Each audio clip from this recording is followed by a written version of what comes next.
চাওক, নেৰানেপেৰা প্ৰচেষ্টা আৰু ঐকান্তিক চিন্তাৰ এটা ফল।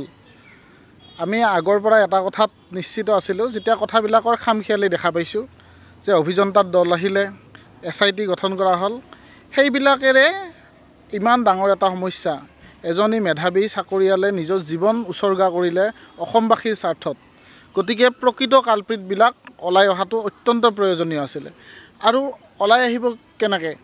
যেতিয়া বিভাগটোৰ মেইন অফিচাৰকেইজনে দুৰ্নীতিত নিমজ্জিত, ঠিকাদাৰজনেই দুৰ্নীতি নিমজ্জিত। গতিকে ইয়াতে CBIৰ বাহিৰে ইনকুৱাৰী আন কোনো সন্থাৰ দ্বাৰা কৰিলে আচল ফলটো পোৱাটো এটা দুখৰ বিষয় নিচিনা অনুভৱ হৈছিলে।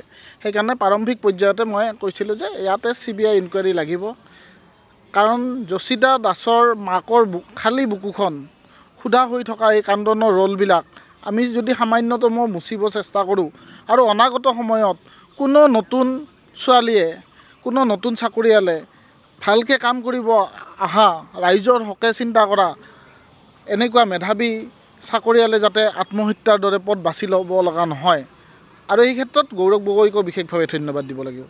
গৌৰৱ গগৈয়ে অসমৰ ইমূৰৰ পৰা সিমূৰলৈ প্ৰতিটো আমাৰ সাংগঠনিক যি কাৰ্যকলাপ প্ৰত্যেকেই এই আন্দোলনত নিমজ্জিত হৈ CBI ইনকুৱাৰীৰ কাৰণে যি চৰকাৰক হেঁচা প্ৰয়োগ কৰিলে, তাৰ ফলত মুখ্যমন্ত্ৰীয়ে CBI তদন্ত দিব বাধ্য হ'ল। আৰু আমি আশা কৰোঁ নিৰপেক্ষ তদন্ত হ'ব আৰু কালপ্ৰিটবিলাক এই তদন্তৰ দ্বাৰা কালকোঠৰীৰ ভিতৰত যাব লাগিব।